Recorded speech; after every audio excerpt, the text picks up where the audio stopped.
Hi, I'm Brian Phoebe with GuruFi.com. Today we're going to be talking about some questions that medical school applicants have. And the first question has to do with how to go about the activities section of the AMCAS application. That is the AMCAS Work and Activities section. You can find a link for full directions and instructions on how to fill out the AMCAS Work and Activities section here on our YouTube page. But basically, the gist of it is that you have 15 short answers to provide.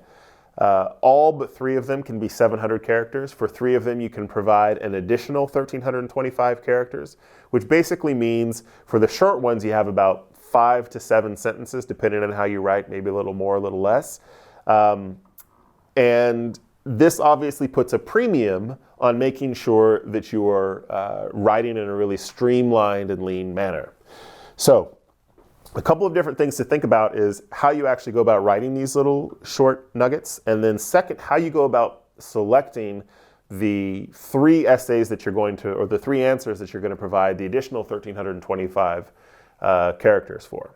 So in terms of the 700 character short answers, a couple of things to keep in mind.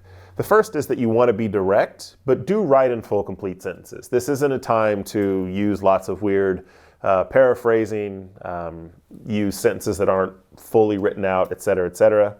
The second thing is, and this is generally speaking true for writing in a compelling manner, is that you want to focus on verbs. The verb choice is the thing that you want to really be fussy about. Adjectives and adverbs, especially in this type of writing where space is really limited, you're probably going to end up cutting those out.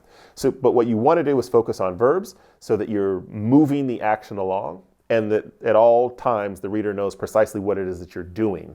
This also keeps you as a character involved in everything. You don't want to spend so much time talking about an organization that you don't actually talk about what you were doing for that organization. Because at the end of the day, this isn't a brochure for the organization. This is supposed to be a bit of advocacy for your candidacy. So make sure that you maintain a presence. What you did, what your responsibilities were, what you accomplished. All those things need to be front and center, even in these short essays. Third point, don't feel the need to have 15 activities if you don't feel like there are 15 relevant ones. You don't want to end up filling it out with a bunch of trash. If there are 10 things that you think are relevant and good, have those there. The weakest items that you put on there will end up undercutting the strength of the other ones. So don't put anything that's a big stretch in there. For the most part, you don't want to include any accomplishments or activities that took place before college as well. So high school and before, that's not really relevant. So focus on that. In terms of choosing the 3 activities that you're going to provide, the additional 1,325 characters, a couple of things. First, think about balance. That is, if your personal statement is really heavily leans towards a lot of your clinical experiences, then it may make sense if you have, for example, research experience or other types of volunteer experiences, to focus on those so that you can provide some sense of balance. On the flip side, also do be mindful of your positioning. If you have decided that you're going to go all in and really stress that you want to be a clinical researcher, make sure that you have things in there that are really heavy on that, right? Now, those 2 bits of advice feel like they're in tension because they are.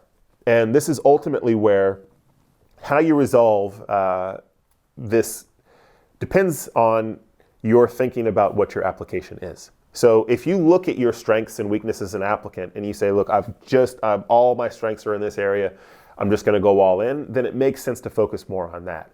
At the end of the day, you should think about everything, including, for example, your grades and your MCAT scores, so that if you feel like there are deficiencies as well, then you bolster those. So if you say, okay, I got a C- in freshman year in biochem, so I want to make sure that I really focus on the biochemical or neurology or whatever research that demonstrates, like, when I was a freshman, I got a poor grade, but I've since become much more adept at this, and now I'm actually an accomplished researcher. So that helps to bolster an area of concern. So keep all of those things in mind. Now, like I said, there's not a set kind of rule or metric that you're going to use for which ones you select. At the end of the day, it's just going to be about what feels best within the balance and the positioning of the application that you're creating. Thank you very much.